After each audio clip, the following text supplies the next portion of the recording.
어디로 가겠나이까.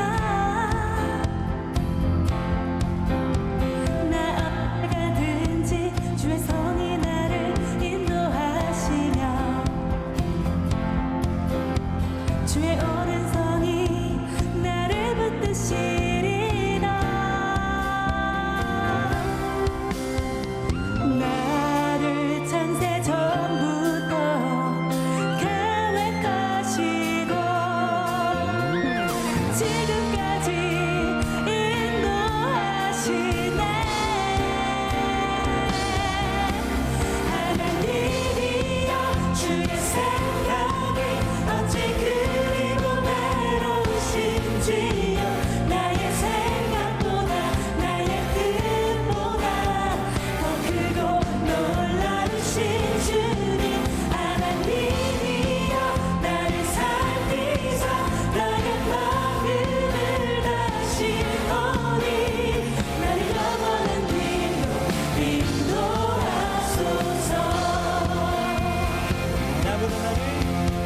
나보다 나를 잘 아시는 주님. 내가 주를 떠나 어디로 가겠나이까. 나 어딜 가든지 주의 손이 나를 인도하시며 주의 오른손이 나를 붙드시리라.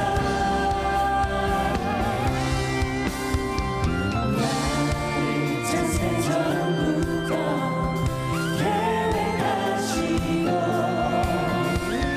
지금까지 인도하시네. 하나님이여 주의 생각이 어찌 그리고 외로우신지요.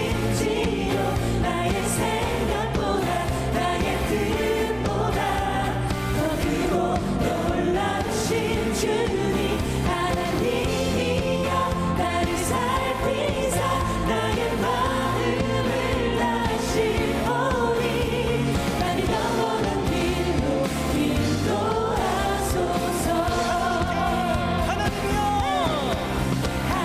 하나님이여 주의 생각이 어찌 그리고 외로우신지요. 나의 생각보다 나의 뜻보다 더 크고 놀라우신 주님.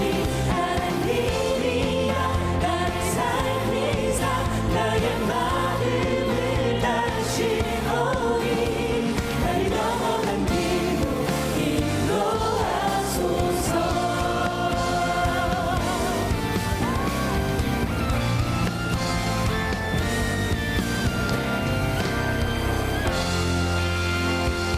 할렐루야!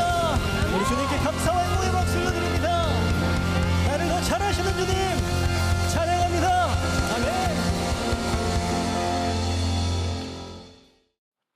오늘 본문에 평강이라는 단어가 나옵니다. 이 평강은 에이레네라고 하는 헬라어 단어인데 히브리어로 보면 이거 샬롬입니다. 여러분, 세상에서 말하는 평강, 평안, 이것과 완전히 다릅니다. 하나님과의 관계 속에서 오는 완전한 본질적인 평강이거든요. 이 에이레네 샬롬이라고 하는 것이 평강으로 번역되기도 하고 평안, 화평, 평화 여러 가지로 번역이 되는데, 저는 오늘 말씀 나누면서 또 이 시간 이 귀한 이 사부 비전 예배를 드리면서 사모하는 것은 무엇이냐면, 평강이 뭐냐, 평강에 대해서 알고 이해하고 끝나는 게 아니라 진짜 하나님이 주시는 평강을 맛보아 아는 겁니다. 하나님의 평강을 체험하는 거예요. 누리는 거예요. 여러분, 성경은 죽어있는 문자적인 그런 말씀으로 끝나지 않습니다. 절대 죽어있는 말씀이 아니라 살아 역사하는 말씀인데, 하나님의 평강이 우리를 지키신다고 약속하셨기 때문에 여러분, 이 평강이 무엇인지를 오늘 예배가 끝나고 여러분의 삶의 자리로 돌아가는 우리의 삶 속에 어느 누구도 이 평강을 체험하지 못하고 가는 자 아무도 없기를 간절히 소망합니다. 우리 모니터로 뭐 TV로 무슨 영상으로 뭐 음식 방송을 본다, 무슨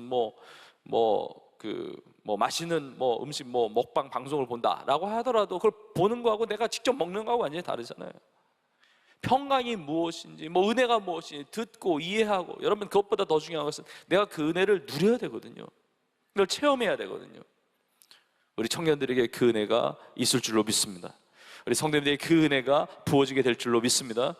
자, 평강을 우리가 정말 누리고 체험해야 되는데, 그러면 하나님이 주시는 이 평강을 어떻게 내가 체험할 수가 있을까? 크게 두 가지를 보면, 첫 번째는 그리스도 예수 안에 있어야 됩니다.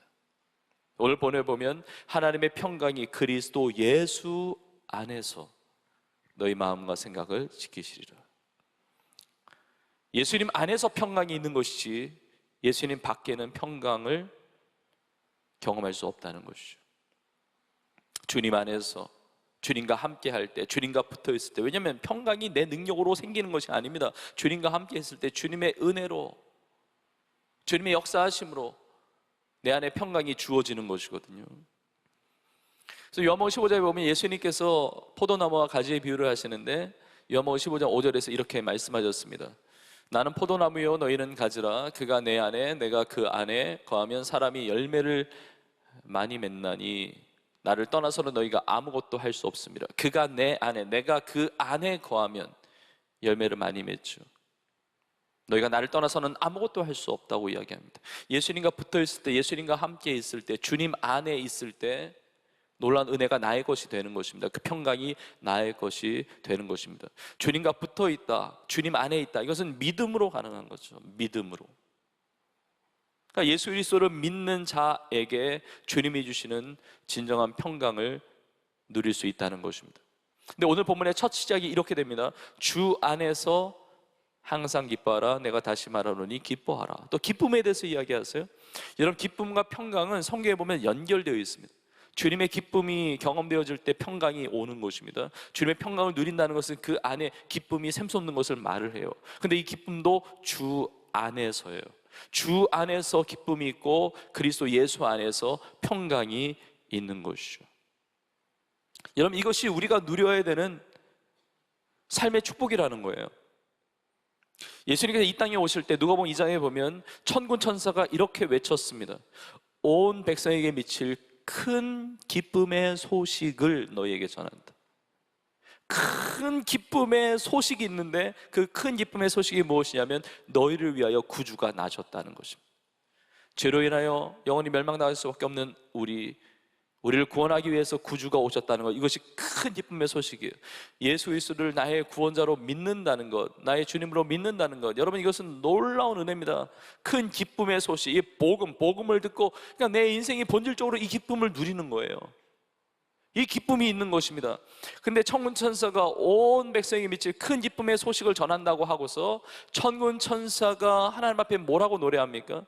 지극히 높은 곳에서는 하나님께 영광이요 땅에서는 하나님의 기뻐하심을 입은 사람들 중에 평화로다. 이 평화가 평강이에요. 같은 단어예요. 이 기쁨의 소식, 구주 되신 예수님을 만나면 우리 인생의 이 복음의 메시지를 통해서 우리가 기쁨의 놀라운 은혜를 누리게 될 뿐만 아니라 그 기쁨과 함께 우리의 삶에 하나님의 평화가 임한다는 것입니다. 평강이 임한다는 것입니다. 여러분, 예수님을 믿는 자, 하나님의 기쁨이 있고 하나님의 평강이 있는 것입니다. 여러분 생각해 보십시오. 아무것도 염려하지 말라고 그러는데 빌립보 성도들도 염려하고 있었던 것 같습니다. 그런데 권면하는 것입니다. 도전하는 것입니다. 명령하는 것입니다. 주 안에서 기뻐하라고, 그걸 염려하지 말라고, 하나님의 평강이 지켜주시니까. 근데 여러분, 우리의 삶에 염려거리가 오지만 그것이 우리의 구원을 흔들지 못합니다. 내가 몸이 아파요. 질병이 찾아옵니다. 근심하게 되죠. 염려하게 되죠. 걱정하게 되죠. 그러나 질병이 찾아와도 나의 구원이 취소되지 않습니다. 내가 입시에 떨어져도, 취직이 안 돼도, 직장에서 어려움을 겪어도, 돈을 못 벌어도, 내가 어떤 상황, 이 세상에서 어떤 실패를 하고 무거운 짐을 진다 할지라도 내가 하나님의 자녀로 구원받은 성도로 살아간다는 그 신분이 변화되지 않습니다. 세상에 어떤 일이 닥쳐와도, 내가 정말 버티기 어려운 문제가 내 삶에 들이닥친다 할지라도, 그렇게 내가 힘이 빠지고 무기력하고 정말 절망하고 정말 망가진 인생을 산다 할지라도 그것이 나의 구원을 빼앗지 못한다는 것이죠. 우리는 주님 안에서 기뻐할 수 있고 어떤 상황과 어떤 환경과 어떤 여건 속에서도 우리는 그 평강을 유지할 수가 있는 것입니다. 예수님이 부활하시고 나셔서 제 아들에게 이렇게 처음 말씀하셨습니다. 너희에게 평강이 있을지어다. 죽으시고 부활하신 예수님이 우리 가운데 선포하신 말씀이에요. 너희에게 평강이 있을지어다. 우리에게 주어지는 이 평강은 사망을 뛰어넘는 평강입니다. 사망을 뛰어넘는 평강이에요. 기뻐할 일이 있어야 기뻐하지. 뭐 환경을 따라 기뻐하면 항상 기뻐하지 못합니다. 우리의 기쁨은 환경을 초월해요. 죽음을 초월해요. 부활하신 주님의 약속하신 말씀처럼 너희에게 평강이 있을지어다. 숨을 내쉬며 이르시되 성령을 받으라. 성령의 은혜, 우리가 지난주일에 성령 강림 주일 때 함께 보았지만 성령의 내주하심, 예수 그리스도를 믿음으로 성령이 내 안에 계심을 알잖아요. 예수 그리스도 나의 주님으로 고백하는 것은 성령이 아니면 불가능하잖아요. 내 안에 성령의 은혜가 있는 거죠. 그 성령의 은혜 가운데 이 평강이 나오는 것입니다. 부활하신 주님의 그 생명력이 내 삶에 들어올 때 내 삶에는 평강이 주어지게 된다는 것입니다. 그래서 예수님께서 요한복음 16장 33절에서 이렇게 말씀하셨습니다. 이것을 너희에게 이르는 것은 너희로 내 안에서, 예수 그리스도 안에서요, 내 안에서 평안을 누리게 하려 함이라.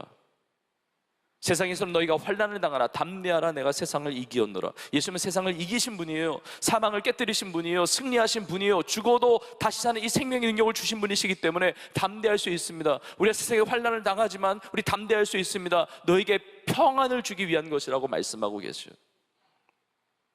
여러분, 성령의 은혜를 받으면 우리의 평안을 누리죠. 우리 지난 주일에 잠시 나눴던 구절인데, 여러분 갈라디아서 5장에 보면 성령의 열매가 나옵니다. 오직 성령의 열매는 9가지 열매가 대표적으로 나오지만, 오직 성령의 열매는 할 때 이 열매는 복수형이 아니에요. 단수형이에요. 여러 열매가 따로따로 떨어져 있는 것이 아니라 하나의 열매가 이 모습을 다 담고 있거든요. 오직 성령의 열매는 사랑, 희락, 화평. 주님 안에서 하나님의 사랑을 누리고, 희락이 무엇입니까? 기쁨이에요. 화평이 무엇입니까? 평강이에요. 오늘 본문과 같은 단어예요. 성령의 은혜 가운데 우리 하나님의 사랑을 누리고, 그리고 기쁨이 있어요. 희락이 있어요. 그리고 평강, 화평이 있어요. 예수 그리스도 안에서. 저는 오늘 예배드리는 우리 모든 청년들과 우리 성도님들이 다 예수 그리스도 안에, 예수님을 믿는 우리 모두에게 이 평강이 주어지게 될 줄로 믿습니다.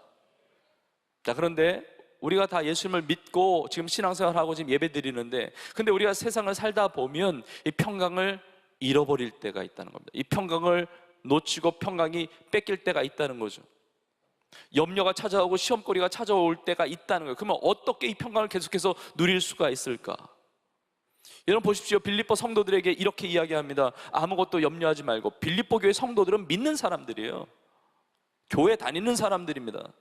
신앙생활 하고 있는 사람들이에요. 구원받은 사람들이에요. 하나님의 자녀들입니다. 그러나 아무것도 염려하지 말라고 이야기합니다. 그들 안에 염려가 있으니까, 지금 평강을 잃어버리고 있으니까 염려하지 말고 하나님의 평강을 경험하라고 이야기하고 있는 것입니다. 어떻게 그 평강을 누릴 수가 있습니까? 그리고 그리스도 예수 안에 있지만 두 번째로 중요한 것이 있습니다. 그리스도 예수 안에서 기도의 삶을 살아야 한다는 것입니다. 그래서 오늘 그 비결을 말씀하고 계세요. 아무것도 염려하지 말고 다만 모든 일에, 다만이라고 하는 것은 오직이에요. 오직 모든 일에 기도와 간구로 너희 구할 것을 감사함으로 하나님께 아뢰라. 염려거리가 있을 때 기도가 있어야 된다는 거예요. 기도함으로 나아가야 된다는 겁니다. 그 문제를 가지고 그 염려보다 기도를 앞세워야 된다는 것입니다. 기도와 간구로 하나님께 아뢰야 된다는 것입니다. 여러분, 기도가 뭔지는 아시죠? 기도, 우리가 기도하잖아요. 그럼 간구는 무엇입니까? 간구는 데시스라고 하는 단어인데 그냥 간청하는 기도예요. 간절한 마음으로 주님 앞에 그 문제를 가지고 나아가는 것입니다. 염려의 문제를 가지고, 내 안에 평강을 잃어버린 그 문제를 가지고, 그 문제를 가지고 주 앞에 가지고 나아가야 된다는 거예요. 그 염려거리가 기도거리가 되어서, 기도 제목이 되어서 정말 기도할 때 그리하면 평강이 내 삶에 주어지게 된다는 것입니다. 여러분, 뭘 잘못 먹어서 속이 안 좋으면 식중독까지 얘기할 필요는 없을 것 같아요. 이렇게 체질에 안 맞는 음식이라든지 상한 음식을 이게 좀 먹으면 이게 속이 완전히 탈이 나잖아요. 그럼 탈이 나면 어떻게 합니까? 이게 해결해야죠. 처리해야죠. 약을 먹든지 병원에 가든지 아니면 화장실로 뛰어가든지 어떻게든 처리하잖아요. 아니 지금 장이 안 좋은데, 지금 속이 지금 탈이 났는데, 지금 막 뒤집어지고 있는데, 저는 속에 탈이 났는데 가만히 두는 분을 본 적이 없어요. 어떻게든 해결합니다. 뭐 아무리 반가운 얼굴로 인사한다 할지라도요, 화장실로 뛰어가는 발걸음이 거의 날아가요. 예? 이거를 그냥 두는 인생이 어디 있습니까? 이거 해결해야 되잖아요. 여러분, 속에 탈이 나도, 속이 뒤집어져도 다 해결해야만 우리가 되는데, 아니 왜 마음의 갈등은 그냥 그대로 가지고 갑니까? 마음에 갈등이 있고, 마음에 염려가 있고, 마음에 근심이 있고, 마음에 답답함이 있고, 그 마음에 그 어려운 문제로 지금 힘들어하고 있는데 왜 그 문제는 그대로 가지고 갑니까? 여러분, 이걸 그대로 두면 문제가 생겨요. 이 염려거리, 이 시험거리, 이 문제거리를 내가 그냥 마음 가운데 그냥 두고 살면은 이게 나중에 골마 썩어지고 그래서 기쁨을 잃어버리게 돼요. 예수님 안 믿는 거 아닙니다. 교회 안 다니는 거 아니에요. 신앙생활 안 하는 거 아닙니다. 그럼에도 불구하고 기쁨을 잃어버려요. 그리고 얼굴빛이 달라집니다. 그리고 심각한 경우는 이것이 계속 쌓여있을 때는 성격도 바뀌어요. 아, 믿는 사람이 왜 그럴까 싶을 정도로 그 내면의 깊은 문제가 막 겹겹이 쌓여있는 것입니다. 그 쓴뿌리와 그 쓴물과, 그리고 심각할 때는 내가 원하지도 않는데 어떤 위험한 행동으로 옮겨지기까지 하거든요. 아니, 속에 있는 걸 왜 그만둡니까? 그걸 가지고 왜 가만둡니까? 그걸 가지고 주님 앞에 가지고 쏟아내야 된다는 것이죠. 그 염려의 문제를 가지고 주님 앞에 가지고 나아가야 된다는 것입니다. 여러분, 오늘 이 시간에 우리 마음 안에 다른 사람 눈에는 보이지 않습니다. 그러나 주님은 다 보고 계세요. 우리 안에 영혼에 있는 갈등과 염려와 고민과 걱정과 모든 어려움들 주님은 다 아시는데, 주님 앞에 가지고 나와서 쏟아놓고 기도와 간구로 주님께서 주시는 그 평강을 체험하는 우리 모두가 되기를 간절히 소망합니다. 지난 주간에 선교사님들 무슨 대회가 있어서 제가 가서 집회를 인도하고 다녀왔습니다. 한 선교사님이 이렇게 질문을 해 주었습니다. 정말 어떻게 보면 굉장히 솔직한 질문이었어요. 목사님, 이 아프리카 선교제에 와서 사역을 하다 보니까 시간이 지나면서 선교지에 있는 영혼들에 대한 이 긍휼의 마음이 사라졌다는 거예요. 그 영혼에 대한 긍휼의 마음이 사라졌는데 이 선교지에 계속 있는 것이 맞는 것인지, 이 긍휼의 마음이 사라졌는데 여기서 떠나는 것이 주님의 뜻은 아닌 것인지, 그런 질문을 한 선교사님이 해주셨어요. 굉장히 솔직한 고민이죠. 여러분, 선교지로 간다는 것은 우리가 삶의 자리에서도 선교사적 삶으로 살아가는 것 너무 귀한 것인데, 저 타문화권에, 그것도 저 아프리카, 저 오지에 선교 사역을 하려 떠날 때 그 영혼을 향한 그 열정과 그 사랑을 가지고 가지 않았겠습니까? 선교지에 가서 하나님의 사명을 감당하면서 그 영혼을 향한 사랑과 긍휼의 마음을 가지고 여러 가지 사역을 하는데, 시간이 지나가면서 사역이 잘 되는 것은 매너리즘에 빠지고 사역이 안 되는 것은 또 지치는 거예요. 이게 힘들어요. 이것저것 막 부대끼는 것이 많고 얼마나 힘들겠어요. 근데 그 질문을 하는 거죠. 이 선교지에 있으면서 여기 있는 영혼들에 대한 긍휼의 마음이 사라졌는데 여기에 계속 있는 것이 하나님의 뜻인지, 하나님께서 주신 마음이 있어서 이렇게 나누었습니다. 우리 선교사님이 영혼을 향한 긍휼의 마음이 사라져서 이 선교지에 계속 남아있어야 될지 떠나야 될지 고민하고 계시는데, 제가 볼 때는 영혼을 향한 긍휼의 마음이 완전히 사라진 것 같지는 않다고. 왜냐하면 영혼을 향한 그 긍휼의 마음이 사라지고 있는 것에 대한 안타까움을 가지고 그 고민을 가지고 물으시고 그걸 가지고 씨름하고 있는 모습 보니까, 만약에 긍휼의 마음이 완전히 다 사라졌다고 한다면 그런 질문 자체를 하지 않을 것입니다. 근데 그 마음을 가지고 내가 긍휼의 마음이 사라지고 있는데 이거 어떻게 해야 되는가, 주님의 뜻이 무엇인가를 가지고 고민으로 질문도 하고 또 그 씨름하면서 기도하는 그 선교사님의 모습에 새로운 소망이 보이더라고요. 그러면서 지난 주일에 성령 강림주 때 나눴던 말씀이, 제가 그 선교사님에게 그렇게 나누었습니다. 예수님의 말씀처럼 누구든지 목마르거든 내게로 와서 마시라. 나를 믿는 자는 성경의 이름과 같이 그 배에서 생수의 강이 흘러나리라. 내가 긍휼을 만들어낼 수 있습니까? 내가 사랑을 만들어낼 수 있나요? 불가능하죠. 우리의 심령 깊은 것, 우리의 영혼 깊은 것, 우리의 존재의 가장 깊은 곳에서 생수의 강 성령이 흐를 때 거기에 사랑과 긍휼이 함께 나오는 것인데, 근데 이것에 대한 목마름을 가지고 주님 앞에 나왔다는 것 자체가 하나님의 새로운 일을 시작하시는 아주 중요한 계기가 됨을 이렇게 나누게 되었습니다. 그 목마름을 가지고 주님 앞에 긍휼이 없는 자신의 모습을 가지고 주님 앞에 묻고 고민하고 질문하고 씨름하고 있다는 것, 세상에 다른 목마름을 가지고 다른 데 찾아가는 사람들이 많은데 그 목마름을 가지고 주님 앞에 나왔다는 것, 내 마음 안에 긍휼의 마음이 사라진 것도 문제일 수 있지만 더 큰 문제는 긍휼의 마음이 사라지고 있는데 그 문제를 가지고 주님 앞에 가지고 나오지 않는 것, 그것이 더 큰 문제죠. 여러분 마찬가지입니다. 내 안에 염려가 있는데, 내 안에 걱정이 있는데, 내 안에 두려움, 내 안에 무기력함, 내 안에 많은 상처, 아픔들, 그런 것들이 있는데, 그런 것들이 있는 것 자체가 내 삶의 문제일 수 있지만, 그러나 그것보다 더 큰 문제는 그 염려의 문제를 가지고 주님 앞에 나오지 않는 것. 그 염려거리가 기도거리가 되어야 되는데, 그 기도 제목으로 하나님이 나에게 주셨는데 그 기도 제목을 가지고 기도하지 않는 것, 그 연약함의 문제를 가지고 주 앞에 쏟아놓지 않는 것, 속에 안 좋은 것이 있어도 탈이 나는데 그걸 해결을 하는데 내 심령 깊은 곳에 그걸 주님 앞에 있는 모습 그대로 내어놓지 못하는, 기도하지 못하는 삶의 모습이 진짜 문제 아니겠습니까?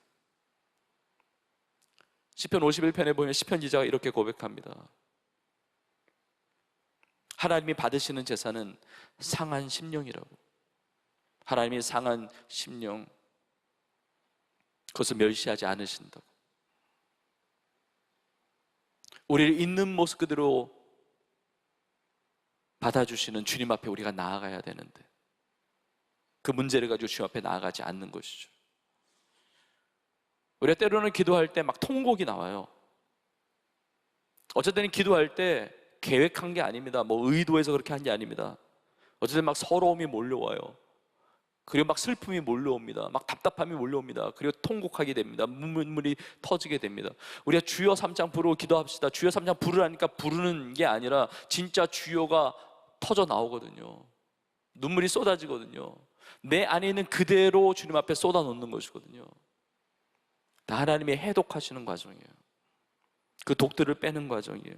주님 앞에 쏟아 놓을 때, 그 상한 심령이라도 주님 앞에 있는 모습 그대로 내어 놓을 때 그 다음에 찾아오는 것이 하나님의 놀라운 평강이라는 것입니다. 우리가 예수 그리스도 안에 있지만, 우리가 신앙생활을 하지만, 그러나 진짜 내 삶의 평강을 유지하며 그 평강을 누리며 살아가는 비결은 나의 모든 문제, 그 염려허리를 주 앞에 내어놓는 것이죠. 기도하는 것이죠. 저는 오늘 이 예배가 그러한 자리가 되기를 간절히 소망합니다. 우리의 모든 그 염려거리가 기도거리가 되고 주 앞에 기도할 때 이 평강의 은혜가 무엇인지를 누리는 우리 모두가 되기를 간절히 축복합니다. 자, 그런데 우리가 기도하는데 이게 어떻게 기도해야 이 평강이 우리 가운데 체험되는지 구체적으로 오늘 본문이 나누고 있어요. 어떤 기도가 평강을 체험하는 비결인지, 그걸 두 가지로 오늘 말씀 마무리하면서 두 가지의 기도의 이 비결을 같이 나누려고 합니다. 먼저는 뭐냐면, 여러분 기도할 때 감사함으로 기도하십시오. 오늘 본문에 다시 보시면 아무것도 염려하지 말고 다만 모든 일에 기도와 간구로 너희 구할 것을 감사함으로 하나님께 아뢰라고 그래요. 아니, 염려하고 있는데 감사가 나옵니까? 걱정이 있는데 감사가 나옵니까? 불평이 나오겠죠. 근데 사도 바울은 권면하는 거예요. 감사함으로 기도하라고. 여러분, 이게 가능합니까? 아니, 힘든데, 지치는데, 짜증나는데, 염려, 걱정, 두려움이 막 있는데 어떻게 감사합니까? 여러분, 근데 감사함으로 기도할 수 있어요. 우리 왜 감사하며 기도할 수 있죠? 먼저는 기도하는 것 자체가, 기도할 수 있는 것 자체가 감사의 제목이에요. 내가 기도할 수 있는 것 자체가 감사의 내용이라니까요. 여러분, 우리는 기도할 수 없는 사람이었어요. 우리는 하나님 아버지께 나아갈 수 없는 자였습니다. 하나님을 아버지라 부를 수 없는 자들이었어요. 아빠, 아버지라고 부를 수 없는 사람이었습니다. 근데 예수 그리스도의 은혜로 말미암아, 그 십자가의 능력과 그 부활의 권능으로 말미암아 하나님이 나의 아빠가 되셨어요. 아버지가 되셨어요. 아빠, 아버지 부르는 것 자체가 감사라고요. 내가 주 앞에 엎드릴 수 있는 것, 내 삶의 모든 문제와 아픔과 나의 상한 심령과 모든 있는 모습 그대로 주 앞에 쏟아 놓을 수 있는 것 자체가 감사의 제목이라고요. 여러분, 우리가 어떤 내용의 기도를 하든지 어떤 형태의 기도를 하든지 우리의 모든 기도는 감사가 포함되어 있는 것입니다. 얼마나 감사합니까? 우리가 예배할 수 있는 것, 기도할 수 있는 것, 곡 조이는 기도인 찬양할 수 있는 것. 우리에게 상담센터가 있지만 여러분, 상담받기 위해서 상담사에게 내담자가 가잖아요. 이 상담의 내용을 내놓잖아요. 많은 이야기를 하잖아요. 근데 때로는 상담사가 아무 말 하지도 않는데도 불구하고 상담사가 그냥 들어주는 거예요. 들어주는데 내담자가 와서 상담을 받으면서 자기의 속마음, 자기의 상황, 그 내용들을 막 쏟아놓는 거예요. 막 얘기하는 거예요. 얘기하는데 상담사가 들어주는 것만으로도 마음이 풀어지고 회복이 되고 치유가 되고 힐링이 되고 돌아가는 경우가 너무 많거든요. 근데 우리 주님은 그런 상담가 정도가 아닙니다. 완전한 카운셀러예요. 완벽한 우리 상담자이시고 뿐만 아니라 주님은 나를 지으신 분이세요. 그리고 나의 모든 것을 아시는 분이세요. 그리고 나의 고통을 같이 느끼시는 분이십니다. 그리고 나를 사랑하시는 분이세요. 나를 품어주시는 분이세요. 내가 주님 앞에 아빠, 아버지라고 부르면서 나아갈 수 있는 것 자체가 치유라고요. 회복이라고요. 그냥 평강이 임하는 순간이라고요. 그러니까 감사할 수밖에 없어요. 주님이 우리의 신음소리에도 응답하십니다. 뭐라고 기도할지 모르지만 주님, 제 마음은 이렇습니다. 저는 이러한 존재입니다. 저는 연약합니다. 저는 쓰러질 수밖에 없습니다. 저는 아무것도 아닙니다. 저는 실수할 수밖에 없습니다. 그러나 주님이 저를 아시잖아요. 저의 상한 마음을 아시잖아요. 저의 인생을 아시잖아요. 믿음 생활 한다고 하면서도 넘어질 때 너무 많습니다. 주님의 마음을 아프게 할 때가 너무나 많습니다. 지금도 저의 영혼의, 제 삶에 짓누르는 짐들이 너무나 무겁습니다. 어떻게 될지 모르겠습니다. 주님 불쌍히 여겨달라고, 주여 긍휼히 여겨달라고, 주여 나를 도와달라고. 주님만이 나의 산성이시고 주님만이 너의 요새시는, 나의 움직이지 않는 영원한 반석 되시는, 나를 지키시는 분이시라고. 주여 도와달라고 기도할 수 있는 것 자체가 감사의 제목이에요. 예수님 도와주세요, 예수님 사랑합니다 고백하면 예수님이 가만히 계시나요? 사랑한다 내 아들아, 사랑하는 내 딸아, 내가 너를 사랑한다, 내가 너를 안다, 내가 너에게 축복을 더하노라. 하나님께 아빠 부르면서, 아버지라 부르면서 달려갈 수 있다는 것. 우리의 모든 고민과 아픔과 이 모든 염려를 주 앞에 내려놓을 수 있다는 것 자체. 여러분, 이 기도의 특권, 여러분 이것이 너무 감사한데, 여러분 이 감사함으로 기도할 때 하나님의 놀라운 평강의 그 은혜가 임하게 될 줄로 믿습니다. 근데 우리가 또 감사할 수 있는 것은 뭐냐면, 우리의 기도를 들으시는 것만이 아니라 우리가 그냥 속풀이하고 그냥 쏟아내는 것만이 아니라 주님은 다 그걸 처리하시는 분이시고, 주님은 일하시는 분이세요. 주님은 역사하시는 분이세요. 부르짖으라 그러면 응답하겠다고 말씀하세요. 하나님은 일하시고 성취하시는 분이세요. 그러니까 이게 너무 감사하죠. 그러니까 감사함으로 기도할 수 있는 거예요. 염려가 있지만, 우리 눈에는 염려만 보이지만, 그러나 이 염려를 바꾸셔서 하나님의 일들을 이루어 가시는 것을 보니까 일하시는 하나님에 대한 신뢰가 있으니까 감사하는 거예요. 여러분, 기도에서 나눌 때 제가 종종 표현하죠. 우리가 기도하면 반드시 하나님은 응하신다고. 근데 응이 있는데 답이 있죠. 응과 답이 같이 올 수도 있지만 이게 시간차가 있을 때 우리가 갈등을 해요. 그러나 여러분, 응이 왔다는 거예요. 우리가 기도할 때 응이 왔다는 것은 답이 있다는 거예요. 반드시 옵니다. 그래서 우리는 감사할 수 있어요. 여러분, 믿음은 기다림이에요. 믿음은 인내예요. 믿음은 바라는 것들의 실상이고 보지 못하는 것들의 증거입니다. 내 눈앞에는 지금 염려, 거리가 지금 사라지지 않았습니다. 그럼에도 불구하고 기도할 때 하나님이 응하셨기 때문에, 하나님이 가장 선하고 아름다운 것으로 답을 주실 것을 믿기 때문에, 미리 당겨서 보기 때문에 우리는 믿음으로 감사할 수가 있는 거예요. 우리가 감사함으로 기도하면 하나님이 그것을 믿음으로 받으시고 기뻐하신다는 것이죠. 여러분, 우리가 기도할 때 기도를 들으시는 주님, 기도에 응답하시는 주님, 역사하시는 주님을 신뢰하고 감사함으로 기도할 때 하나님의 평강이 우리의 삶에 임하게 될 줄로 믿습니다. 근데 여러분, 우리 안에 갈등이 있는 이유는 뭐냐면, 기도하면 응답이 있어야 되는데 내가 원하는 그대로의 응답이 아닐 때가 있기 때문에 갈등하는 거예요. 여러분, 오늘 말씀해 보십시오. 아무것도 염려하지 말고 기도하면, 감사함으로 기도하면, 그리하면 어떻게 하신다고 합니까? 너가 고민하는 그 염려거리, 너가 원하는 대로 해결해 줄게 라는 응답이 아니라 뜬금없이 우리의 마음과 생각을 지키신다고 그래요. 우리가 기도할 때 하나님, 나의 마음과 생각을 지켜주세요, 평강으로 지켜주세요, 기도한 게 아니잖아요. 그런데 우리가 염려거리, 그 문제를 가지고, 기도 제목 가지고 기도하는데, 내가 그 문제 가지고 기도했는데 왜 그 문제를 해결하신다고 얘기하지 않으시고 왜 우리의 마음과 생각을 지키신다고 말씀하십니까? 여러분, 이게 진짜 응답입니까? 그래요, 응답이죠. 왜냐하면 내가 어떤 문제를 가지고 기도할 때 그 문제를 해결하시는 것은 하나님께는 일도 아니에요. 그냥 하실 수 있습니다. 근데 더 중요한 것은 나를 다듬으시고 나를 세워가시는 거예요. 가장 중요한 것은 나의 마음과 생각을 평강으로 지켜주시는 것입니다. 왜냐하면 염려는 나의 마음에서 시작되기 때문에 그래요. 내 마음과 생각이 주의 평강으로 붙들림 바 되지 않으면 주님 주시는 어떤 응답도 응답될 수 없습니다. 내 마음이 그만큼 중요한 거예요. 주님 앞에 간절히 기도할 때 하나님이 그 응답을 주시는데 우리의 마음과 생각부터 평강으로 붙잡아 주신단 말이죠.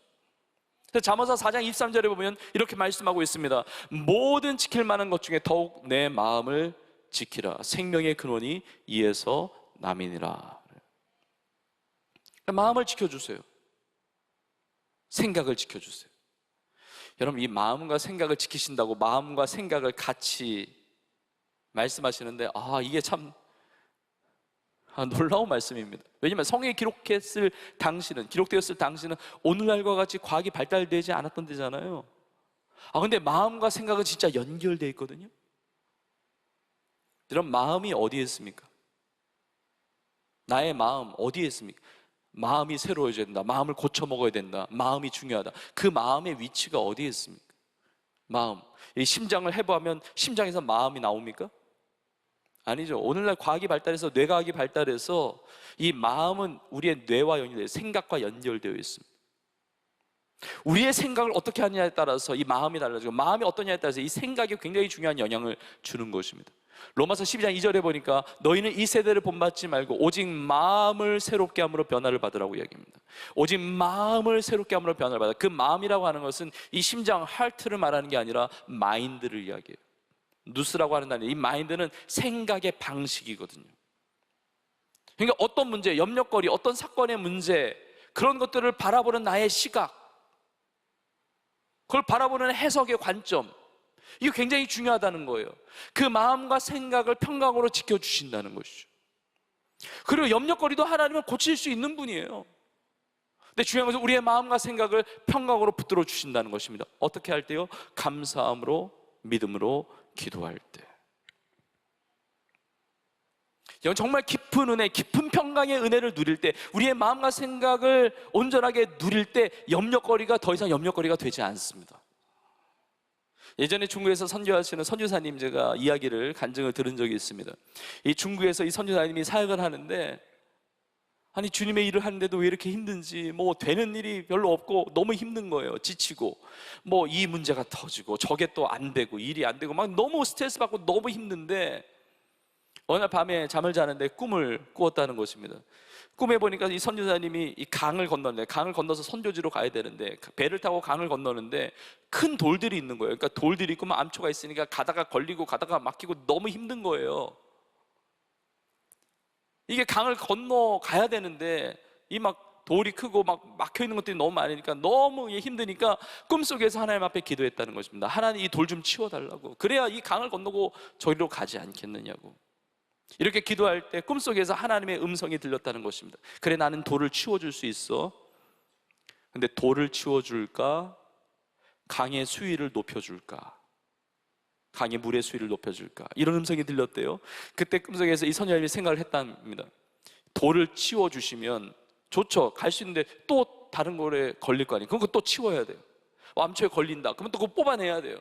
뭐 걸리면 다 제거해야 돼요. 그때 해야 돼요. 근데 생각해 보니까 물의 수위가 높아지면 그게 다 잠기니까 그냥 갈 수 있으니까 물의 수위를 높여달라고 기도했다는 거예요. 그리고 잠에서 깼는데 하나님이 주신 깨달음이 있었다는 것입니다. 그리고 이렇게 기도했대요. 하나님, 하나님의 사명을 감당할 때 이런 어려운 일이 있고, 이런 연역거리가 있고, 이런 걱정이 있고, 이런 시험거리가 있는데, 하나님 이 모든 것들 해결해 주시는 것도 너무 좋지만, 그러나 이 모든 것을 뛰어넘는 하나님의 충만한 은혜를 부어 주시옵소서. 그래서 더 이상 염려거리가 되지 않도록, 시험거리가 되지 않도록, 그게 내 삶의 문제가 되지 않도록 그걸 뛰어넘는 하나님의 충만한 은혜를 나에게 부어 주시옵소서. 예수님의 말씀처럼 그 배에서 생수의 강이 흘러나오는 거죠.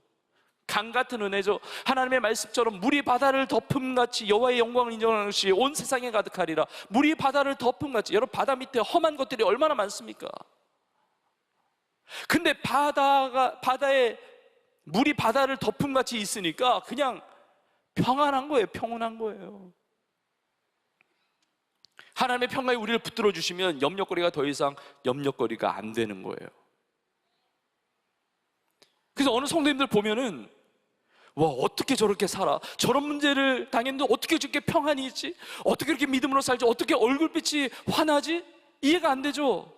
성령의 충만한 은혜, 그 평강의 은혜, 그것이 깊이가 있으니까 웬만한 문제 걸려거리는 것이 문제가 아닌 거예요.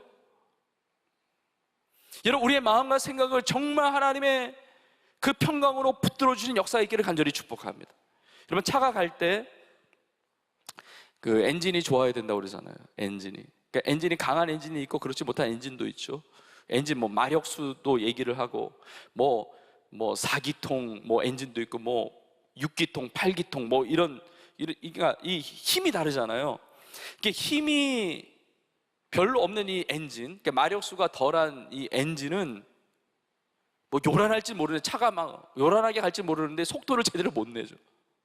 가면서도 뭐 요란합니다. 그냥 뭐 가다가 우당당당 하는데, 하여튼 뭐 붕 소리 나는데 그냥 가는 거 속도가 그만 하거든요. 근데 마력수가 강한, 이게 엔진의 힘이 좋은 그 차는 가는지도 몰라요. 그냥 부드럽게 그냥 나가는 겁니다. 진짜 시동이 걸렸는지도 모를 정도로 그냥 나가는 거예요. 여러분, 평강은 능력입니다. 평강이 능력이 없으면 별의별 것들이 다 염려거려요. 다 시험거리에 다 걸립니다. 다 문제가 됩니다. 그러나 평강의 능력을 경험하면 시온의 대로가 열려 있는 거예요. 그냥 달려가는 겁니다. 그냥 비상하는 거거든요. 세상의 모든 문제 아무것도 아닌 거예요. 그리고 그것이 문제거리가 되면 하나님이 치워주십니다. 여러분, 고린도전서 10장 13절에 말씀하죠. 사람이 감당하지 못할 시험 밖에는 당한 일이 없나니 또 당할 즈음에 피할 길을 여신다고 했습니다. 여러분, 확신할 수 있기를 간절히 축복합니다. 내가 당하고 있는 모든 시험은 다 이길 수 있는 시험이에요. 그러면 어떻게 이기느냐? 저 앞에 가지고 나아가야 된다는 거예요. 기도할 때, 감사함으로 기도할 때 나의 마음과 생각을 평강으로 붙잡아 주시고 모든 염려거리를 전화위복시켜 주시고, 로마서 8장 28절의 말씀처럼 모든 것이 합력하여 선을 이루느니라. 하나님의 놀란 이 은혜를 누리는 우리 모두가 될 수 있기를 주님의 이름으로 축복합니다.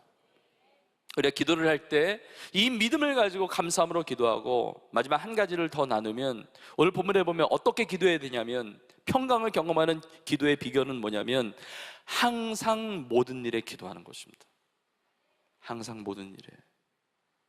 오늘 본문에 다시 보시면 이렇게 나와 있습니다. 아무것도 염려하지 말고 다만 모든 일에 기도하라고 그랬어요. 모든 일에 기도하는 거예요. 어느 교회에서 이렇게 회의를 했다고 합니다. 뭐 중요한 문제 결정하는 건 아니지만 뭐 굉장히 사소한 문제인데, 그걸 결정하려고 이제 회의를 하는데 의견이 다 다른 거예요. 이게 일치가 안 되는 겁니다. 그때 어느 성도님이 이렇게 제안했다는 거예요. 이렇게 다 생각이 다른데 우리 기도하고 결정하자고. 어느 성도님이 그랬대요. 그 얘기를 듣고 뭐 이런 것까지 기도를 하냐고. 어떤 말이 맞습니까? 기도하고 결정하는 거하고 뭐 이런 것까지 기도해야 되냐고. 여러분, 우리의 인생 속에 기도하지 않아도 되는 문제는 하나도 없어요. 이런 것까지 기도해야 되냐, 이런 내용은 우리의 인생에는 없는 것입니다. 그런 것까지 기도해야 되죠. 우리가 회의하고 고민하고 생각하고 이 방법 저 방법 다 써보고 내가 노력을 다 한 다음에 그래도 안 됐을 때 마지막 보루로 하는 것이 기도가 아니라, 기도는 가장 먼저 하는 것입니다. 마지막에 하는 게 아니에요. 다 해보고 안 되니까 어쩔 수 없이 기도를 한다, 이게 아닙니다. 기도는 맨 앞에 서는 거예요. 염려거리가 있지만 기도를 앞세우는 것입니다. 모든 일에 기도하는 것입니다. 모든 일에. 이것까지 기도해야 돼? 그래요. 그게 모든 거예요. 아무것도 염려하지 말고 모든 일에 기도하는 거죠. 모든 일에 기도하라는 것은 하나님이 처리하실 수 없는 일은 하나도 없다는 거예요. 아무것도 염려하지 말고, 내가 염려하는 그것도 포함이야. 아무것도 염려하지 말고 모든 일에 기도하는 것입니다. 그리하면 하나님의 응답이 뒤에 따라오게 된다는 것입니다. 모든 일에 기도해야 되고, 오늘 본문의 첫 부분에 주 안에서 항상 기뻐하라 하잖아요. 항상 기뻐할 수 있는 비결은 항상 기도의 삶을 사는 거예요. 여러분, 오늘 본문에 기쁨이라는 표현이 있고 감사라는 표현이 있고 기도라는 표현이 있잖아요. 기쁨, 감사, 기도, 여러분 이거는 항상 하는 겁니다. 항상. 그 대표적으로 보여주는 구절이 있죠. 데살로니가전서 5장 16, 17, 18절. 항상 기뻐하라. 쉬지 말고 기도하라. 범사에 감사하라. 이것이 그리스도 예수 안에서 너희를 향하신 하나님의 뜻이니라. 아멘. 알기는 너무 잘 알아요, 우리가. 항상 쉬지 말고 범사에, 똑같은 말을 여러 표현을 한 거잖아요. 똑같은 의미를. 늘 기뻐하고 늘 기도하고 늘 감사하라. 그래서 기쁨과 기도와 감사는 늘 겹쳐요. 내가 기도할 때 항상 기도하면 항상 기쁨이 있고 항상 감사하게 된다는 것이죠. 여러분, 오늘 이 주일 예배를 통해서 우리의 무거운 짐을 주 앞에 내려놓고 염려의 문제, 상함의 문제, 그런 연약함의 문제가 아니라 하나님의 평강으로 우리의 삶을 붙들어 주시는데, 그 이상으로 중요한 것은 무엇이냐면 우리의 삶의 자리로 돌아가서 그 가운데서도 주님의 평강을 누리는 삶을 살기 위해 항상 모든 일에 기도하며 사는 것입니다. 이게 평강을 잃어버리지 않는 비결이에요. 여러분, 오늘 주일 우리가 매 주일마다 4부 예배로 드립니다. 4번 예배를 드려요. 1부, 2부, 3부, 4부 예배. 그리고 코로나 전에는 5번 예배 드렸습니다. 우리 비전 예배가 5부 예배였어요.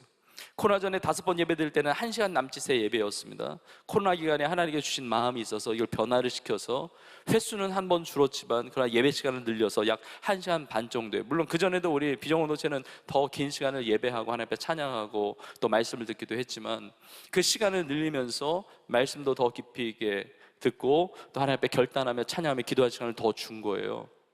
근데 그렇게 변화를 주었던 이유 중에 뭐 여러 가지 이유가 있었는데, 그 중에 가장 중요한 이유 중에 하나는 뭐냐면, 주일날 우리 교회에서 예배를 4번을 하든 5번을 하든 10번을 하든 대부분의 성도님들은 예배를 한 번만 드려요. 그렇죠? 저는 다 드려요. 여러분, 이렇게 뭐 예배팀이나 아니면 봉사나 아니면 중보기도 사역이나 뭐 한 번 이상 예배 드릴 수도 있습니다. 이 비전 예배 드린 분 중에 오늘 1, 2, 3부 예배 중에 예배 드리고 또 드리신 분들도 계세요. 근데 대부분은 오늘 이 비전 예배 드린 게 여러분의 오늘 주일 예배의 유일한 예배일 거예요. 그러니까 교회에서 몇 번, 횟수, 몇 번의 예배를 드리냐가 중요한 게 아니라 내가 드리는 한 번의 예배를 통해서 내가 은혜를 받아야 된단 말이에요. 그 한 번의 예배를 통해서 내가 하나님의 은혜를 받고 응답을 받고 하나님의 그 역사심과 하나님의 그 임재를 체험하고 하나님의 놀라운 평강을 누려야 된단 말이죠. 근데 내가 예전에 내가 예배 드렸을 때보다 나는 주일날, 오늘날, 요즘에 더 많은 큰 은혜를 받고 있어 라고 할지라도, 여러분 중요한 것이 있습니다. 내가 오늘 예배를 통해서 은혜를 많이 받는다 할지라도 오늘 주일 받은 예배 은혜를 가지고 일주일을 버틸 생각을 하지 말아야 된다는 거예요. 이럴 때는 아멘을 좀 해주셔야 돼요. 예? 여러분, 물론 오늘 주일 예배가 일주일에 우리의 신앙을 중심을 잡는 예배예요. 정말 오늘 주시는 말씀과 이 예배가 우리의 일주일의 삶의 뼈대를 이룹니다. 이 은혜를 가지고 우리의 삶의 자리에서 또 기도하고 예배하고 신앙 가운데 승리하며 살아야 되는 거예요. 오늘 은혜 받았기 때문에, 오늘 받은 은혜로 나 일주일을 버티기 때문에 주중에는 나 기도도 안 하고 예배 생활도 안 하고 뭐 말씀도 안 보고 그냥 내가 마음대로 살아도 된다. 여러분, 절대 그렇지 않습니다. 내 마음 안에 있는 평강을 잃어버리게 되어 있어요. 염려하게끔 되어 있단 말입니다. 주님 우리 가운데 가르쳐 주신 기도는 뭐냐면 매일 기도해야 돼요. 항상 기도해야 되는 것입니다. 여러분, 주님 우리 가운데 가르쳐 주신 기도가 있죠. 주기도문, 하늘에 계신 우리 아버지여 이름이 거룩히 여김을 받으시오며, 우리 이 주기도문 다 아시죠? 근데 이 기도는 가끔가다 한 번 하는 기도가 아니라 매일마다 하나님 앞에 올려져야 되는 기도임을 가르쳐 주신 거예요. 그걸 어떻게 하느냐? 주기도문의 내용에 이런 내용이 있습니다. 일용할 양식을 주옵시고. 일용할 양식이에요. 하루 먹을 양식을 구하라는 거예요. 하루 먹을 양식을 구하려면 매일마다 그 기도를 해야 되는 거예요. 하나님 일주일 먹을 양식을 주옵소서, 이렇게 주님 가르쳐 주셨다고 한다면 일주일에 한 번만 기도할지도 모릅니다. 오늘 하루 기도하는 것으로 일주일 동안 먹을 양식이 있을 수 있어요. 아니, 우리는 주용할 양식을 원하지 않아요. 달용할 양식을 원하고요, 연용할 양식을 원해요. 그럼 1년에 한 번만 기도하면 되잖아요. 아니요, 그렇지 않습니다. 우리 평생에 얻을 양식을 또 원해요. 평생에 한 번만 기도하면 쌓여 있잖아요. 근데 주님이 우리에게 가르쳐 주신 기도는 일용할 양식을 구하는 거예요. 이 기도는 매일 해야 되는데, 이 주기도문 안에 어떤 내용이 있느냐? 시험에 들게 하지 마시옵고 다만 악에서 구하옵소서. 이 기도 매일 해야 된다는 거죠. 이 기도 항상 하지 않으면 시험에 빠진다는 것입니다. 악에 빠진다는 것입니다. 평강을 잃어버리고 염려거리 가운데 휘청이면서 산다는 거예요. 매일마다 매 순간마다 항상 주님 앞에 기도함으로 나아가야 된다는 것이죠. 오늘 주일 예배를 통해서 하나님의 평강을 누리기를 소망하고 우리의 삶의 모든 자리 속에 그 하나님의 평강이 새롭게 주어지는 은혜가 있기를 주님의 이름으로 축복합니다. 사도 바울은 로마 감옥 안에서도 기도했습니다. 여기서 평강을 누려 기뻐하라고 그래요. 감옥 안에 있는 자가 기뻐하라고 이야기해요. 기쁨을 누리니까. 너에게 평강을 지켜주신다는 거예요. 하나님의 평강이 지켜주시리라. 나의 마음과 생각도 평강이 지켜주시는 것처럼 너희도 지켜주실 것이다. 바울이 분명하게 선포하고 있어요. 사도행전 18장에 보면 사도 바울이 2차 선교여행 때 고린도 지역에서 힘들었습니다. 고린도 지역에서 부대끼는 게 많았어요. 왜냐하면 너무 타락한 도시고 사역하기 너무 어려웠거든요. 근데 기도할 때 하나님이 음성을 주세요. 바울아, 두려워하지 말라고. 내가 너와 함께 한다고. 이 기도의 응답의 메시지를 품고요, 그 고린도 지역에 버티면서 사역한 거예요. 근데 사도행전 27장에 보니까 사도 바울이 로마를 향해서 갈 때 유라굴로 광풍을 만났는데 거기서 또 두려워했습니다. 그때 주의 사자가 나타났습니다. 바울아, 두려워하지 말라. 그 음성을 듣고 그 기도의 응답을 받고 사람들에게 말합니다. 여러분, 안심하십시오. 안심하라는 것이 기뻐하라는 메시지예요. 사도 바울이 어떻게 두려워하지 않고 어떻게 기뻐할 수 있었습니까? 그때에도 기도한 거예요. 예전에 두려워하지 않을 수 있던 그 평강의 능력이 오늘 나의 삶에 작동하지 않았다는 것이죠. 예전에 평강을 누렸어요. 예전에 기뻤습니다. 예전에 염려거리가 없었어요. 근데 오늘 그것이 내 삶에 작동하지 않는다는 것이죠. 오늘도 주님 앞에 엎드려야 돼요. 오늘도 그 평강을 구해야 합니다. 오늘도 주님 앞에 기도해야 돼요. 이런 매 순간 모든 일에 하나님 앞에 기도함으로 우리의 마음과 생각을 지키시는 평강을 누리고 우리의 모든 삶을 합력하여 선을 이루시는 하나님의 놀라운 은혜와 축복을 다 누리는 여러분 다 될 수 있기를 주의 이름으로 축복합니다. 오늘 설교 마무리하면서 마지막 구절입니다. 예수님 말씀하신 것 요한복음 14장 27절인데 우리 한 목소리로 우리 믿음으로 같이 읽겠습니다. 시작. 평안을 너희에게 끼치노니 곧 나의 평안을 너희에게 주노라.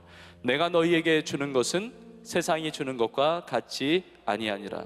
너희는 마음에 근심하지도 말고 두려워하지도 말라. 아멘. 여러분, 이 은혜가 있기를 주의 이름으로 축복합니다. 주님의 평강을 맛보아 알고 체험하고 마음의 근심, 두려움, 염려 다 물러가고 이 평강의 능력으로 승리하는 저와 여러분 다 되기를 주의 이름으로 축원합니다.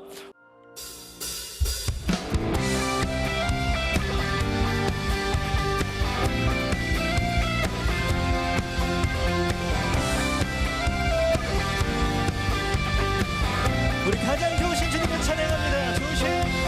주신 하나님 인자와 자비 영원히 좋으신 하나님 인자와 자비 영원히 강나라 족속과 백성 강원 세상 모든 세대 영원토록 주 영배해 할렐루야 할렐루야 주 경배해 주 하나님 You are good. 우리 믿음으로 찬양합시다. 우리 하나님은 좋으신 하나님이심으로 믿습니다. 아멘. 좋으신 하나님 인자와 자비 영원히 좋으신 하나님 인자와 자비 영원히 우리 선포하면서 각 나라 족속과 백성 방언 세상 모든 세대 영원토록 주 경배해 할렐루야 할렐루야 주 경배해 주 하나님 주 경배해 할렐루야 할렐루야 주 경배해 주 하나님 다 같이 You are good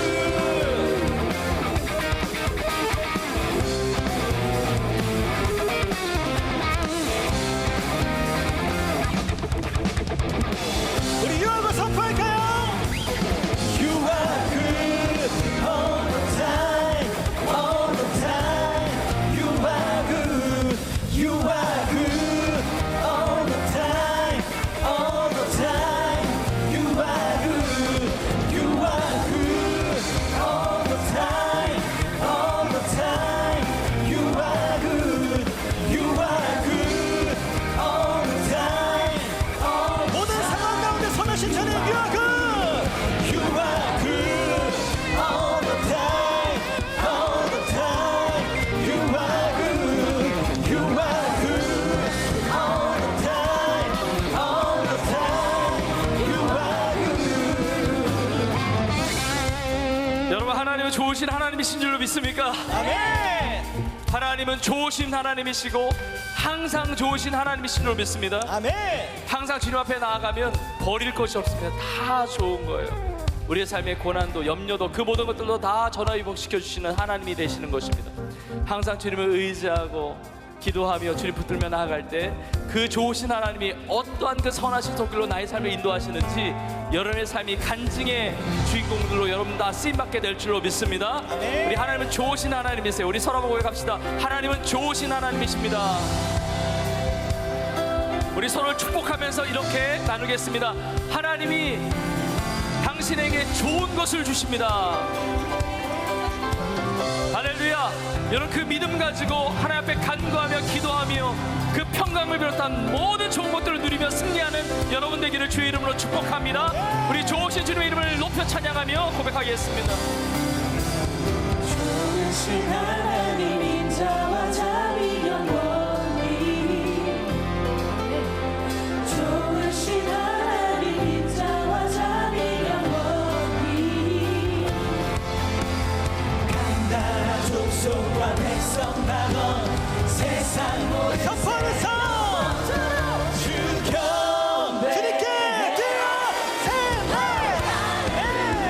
할렐루야 주 경배해 주 하나님 우리 좋으신 하나님 안에서 주 경배해 할렐루야 할렐루야 주 경배해 주 하나님 우리 한 번 더 뛰면서 찬양합시다. 주 경배해 할렐루야 주 경배해 주 하나님 주 하나님, 주 하나님 주 하나님. 주 하나님 You are good 우리 좋으신 하나님께 감사의 박수를 올려줍시다. 할렐루야, 할렐루야, 할렐루야.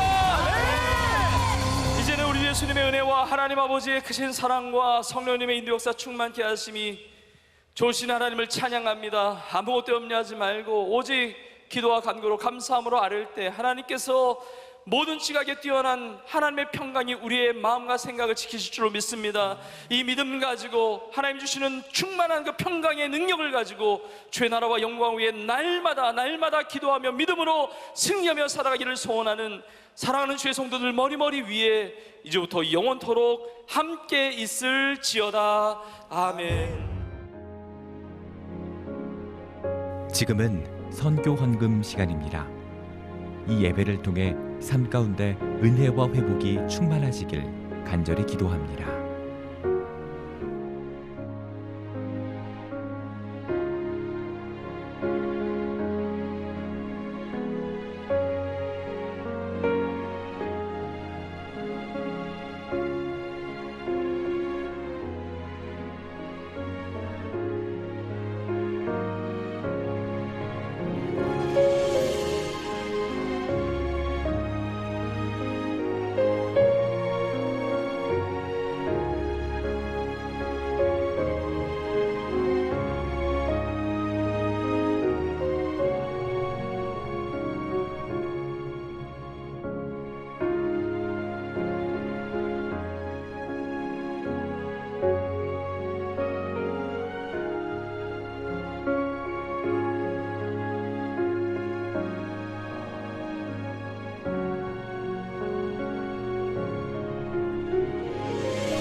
Good TV